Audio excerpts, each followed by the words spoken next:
Hello, and welcome to The Hardest Part, the show that unravels the stories behind some of the hardest songs ever written. I'm Kieran Banerjee, and on today's show, I'm joined by Devi Mambouka, the artist and music producer who performs as Masma Dream World. It's a ritual. It's invoking of the goddess Mother Kali, who saved me. I just do what she asks me to do. There's no deciding. Each time you play, it's different. Yeah, depending on who is here. So she has her own things that she wants to do, and I just follow what she wants. And the people that are attracted to the sounds or get curious, there is a reason for it. What was Mother Kali telling you during this performance? I don't think she was particularly telling me anything, but rather it's beyond the mind. It's just, I just try to get my mind clear and then just follow the instructions sonically. When you're following those instructions sonically, explain that process. How do you feel? How does it run through you? A lot of the times, what happens in the live performance is just the very tip of the stick, so to say. It all begins from my daily practice. It's not like you come in and then you do it. It's like it's a diligent, like everyday practice, consistently doing these sadhanas or spiritual practice, and it all began with 2021.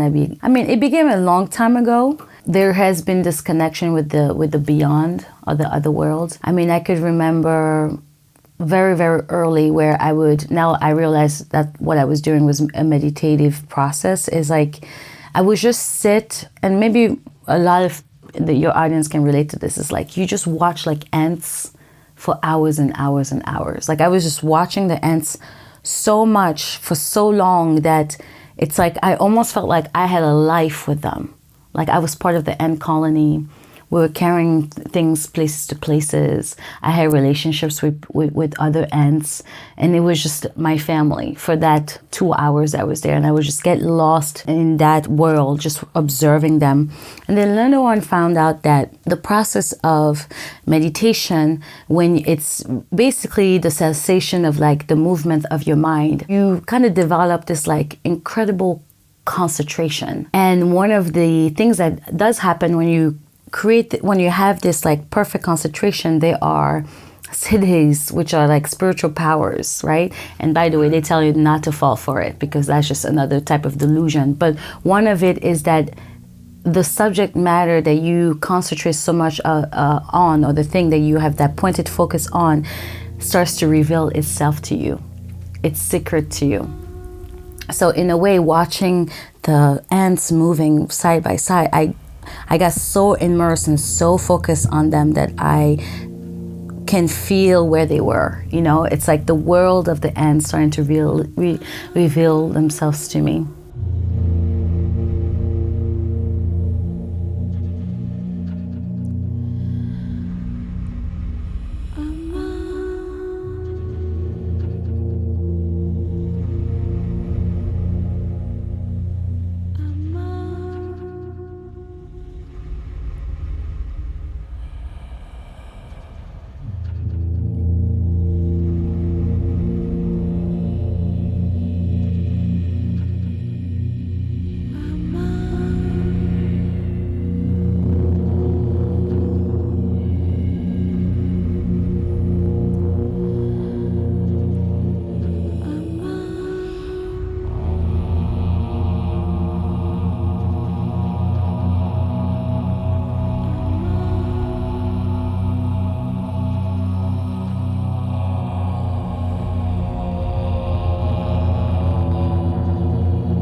When you were working on this ritual on the record, I met your lovely producer in New York, amazing engineer, amazing producer. How does he collaborate with you during this process? Chris Weiss is one of my best friends, and I trust him completely because this is 2 records that we've done together. Although I do have a background in production and audio engineer, I studied that and so forth. And when I'm in the process of bringing from the beyond the sounds that are needed to come out, the mind isn't there. So Chris becomes like a co-pilot for me. So he holds down the fort. And what's really cool about Chris is that he works super fast. Think of it as like we're on the boat together. Chris is the captain of the ship, and I'm the one on the lookout. And I'm like saying, here's an iceberg coming in, steer the ship there, and let's go for it. And so it's like I'm at the threshold of this world and the other world. And I'm bringing the information in to the point where at some point we speak the same language. We don't even speak anything. We don't say anything. He knows, okay, now we're going to do 4 tracks, 5 tracks, you know. And it took many years of cultivation of our relationship, just even hanging out outside of the studio, just so we started having this like kinship, this like thing where we are together. It's almost like you have like siblings and brothers, like you have your own language. You can look at the same thing and you're like, I got you. We have this kind of bond. So in the studio I'll be in, you know, I'll be like, okay, get 4 tracks ready. He will get 4 tracks ready. I will come out of it. He already knows what to apply, what kind of effects, whatever to affect, because we have developed this language where he knows already what the spirit wants. And I think that the spirit also whispers to him now, because we're in this, like time doesn't even exist, you know. It's like we're just suspending in time for hours and hours and hours, and we work very quickly that way. The spirit actually guided and made everything possible for me to even take those audio engineering classes. So they're able to use what I have in my subconscious to communicate, you know, whether it would be, you know, chop this up over here, you know, like, because I know how to produce. So it's like I can communicate with him at the same time without having to break the concentrations, you know, in a way to kind of like do it myself.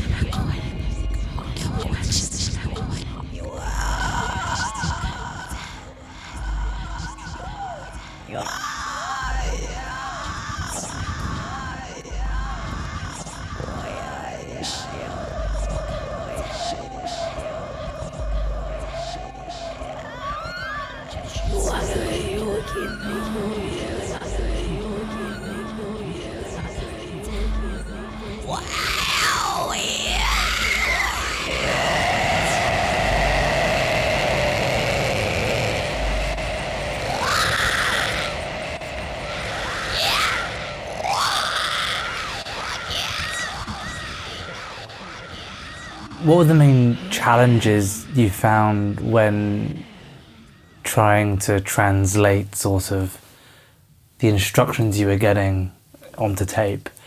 Yeah, it's a difficult process, and, you know, probably one that's very overwhelming personally as well, right? The thing is, the struggle doesn't happen in the studio. The studio is just, at this point, we've already worked out the channels to be open and ready to go. And I know Chris since 2019. We've known each other for a little while, and we've worked on a record already. The first time we worked on a record, you know, I just trusted that he would just know that if I'm saying something, it's, you know, it's like the energy. There isn't like, you know, like all the pleasantries are out. Oh, could you please have 4? It's like 5 tracks, 2 tracks, let's go. And it's like we know we're just efficient and we work together. Maybe I would say discussion would be better for him, because maybe sometimes I see the you know, kind of the frustration, because sometimes I do not make much sense when I'm in that state of creation, and I'm like, it's like, but what do you mean? What do you mean 4 tracks and then like this and like this? And then we figure it out after the, you know, in post-production. That's when I get a little more hands-on, and, you know, like I help do all the arrangements and co-produce, you know, at the end for like post-production. But in the moment of create, because nothing is written before. I don't have anything material written or rehearsed, you know. It's just kind of like the picture, I hear it, they show me, they're like, okay, like this, like this, like that. And then I try to communicate with that. It's not so much of a challenge because like we always are getting inputs from the outside world. It's whether you want to listen to it or not. So it's just like fine-tuning concentration, fine-tuning a space of being, and having ultimate trust with Chris. I trust Chris explicitly. Like I trust Chris with my life at that moment, and we trust each other, and he trusts the process that's happening. It's just giving yourself over to the process, really. It's the most important part of any creative process, Yeah. really, isn't it? Yeah. I always finish all my interviews with the same question. Yeah. It comes from a place where an album by a band I really liked released their latest record. Everyone told me it was great. I didn't like it, really let me down. Yeah. And then I heard the lead singer speaking about a very specific track on the record, and he pointed out all these nuances in his vocal performance which related to what it was about, etc., etc. And then when I listened back to it, it became my favourite of their tracks. It changed the entire way I heard this song. You know, our audience about to hear this ritual that you performed for us in the studio today. Is there anything you want them to specifically listen out to which is going to change the way they experience? Perception is everything. Like I can say certain things and it would just ignite certain things for them. So the way I create this album could be, that's my experience, but I want them to experience the way they need to experience it, because this sound is kind of like little pockets and seeds of activation for whatever it is in their subconscious mind.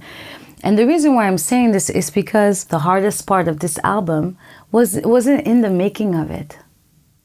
The hardest part of this album was what happened leading up to it.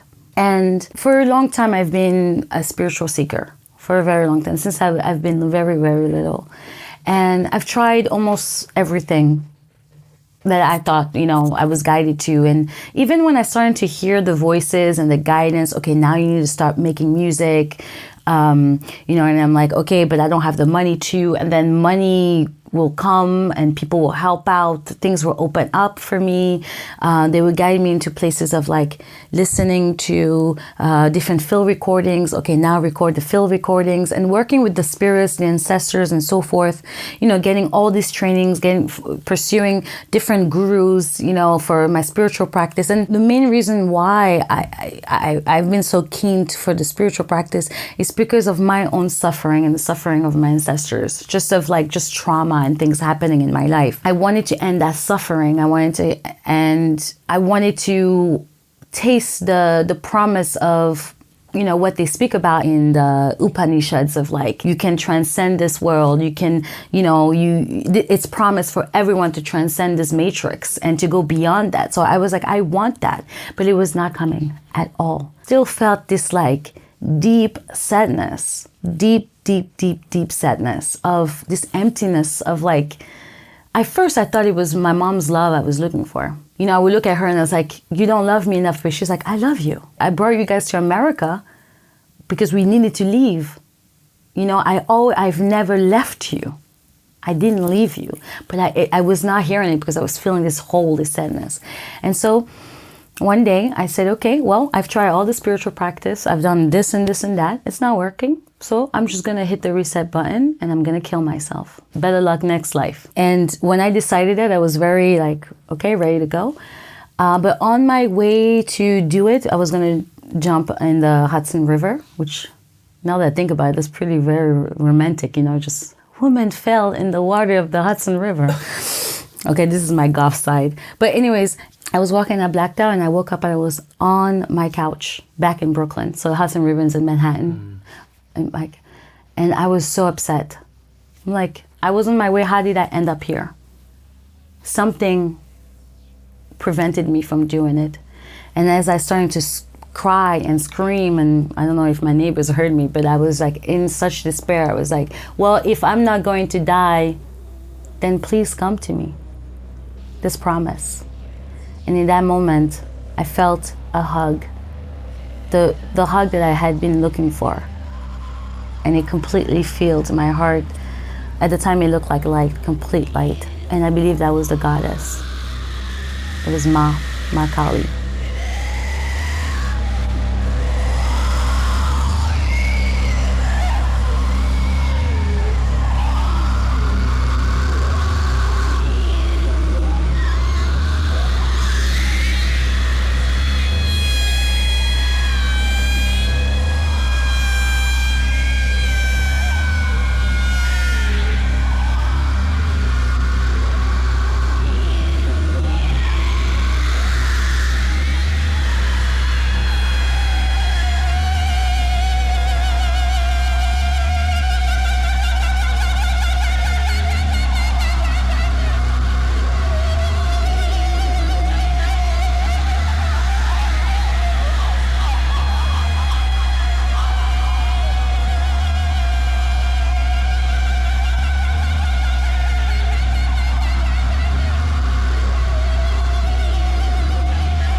And then on, it's just been about stabilizing that understanding, and then the offering of recording this album came very much well organized to that, leading to that point. And once I got into the studio, honestly, I thought I was going to make a dub album, because I have put two and two together that, like, you know, I went back to listen to some of, like, you know, kind of like goth music and like kind of check it out. What is, I mean, Screaming Jay Hawkins is one of my favorite, but I was like kind of looking more of like Bauhaus and stuff like this, and I was like, that sounds like a dub record. Maybe I'll make a dub record.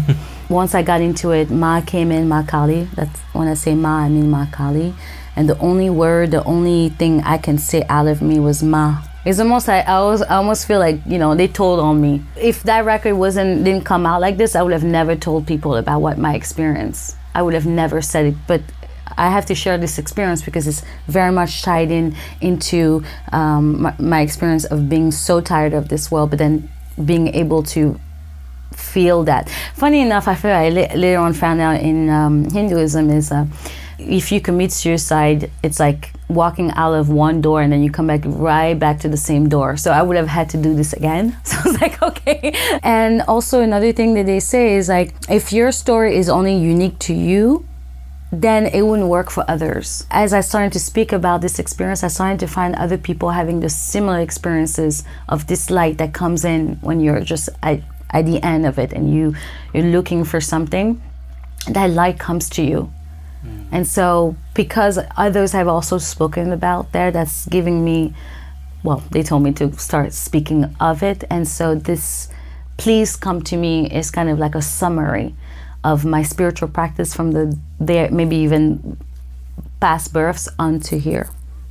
Now what's going to happen later on, I don't know. I'm still working on stabilizing that understanding.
Thanks for tuning in to The Hardest Part. Make sure to leave us a review and subscribe wherever you get your podcasts. We're on all major podcast platforms, including YouTube. Until next time, I'm Kieran Banerjee. We'll see you then.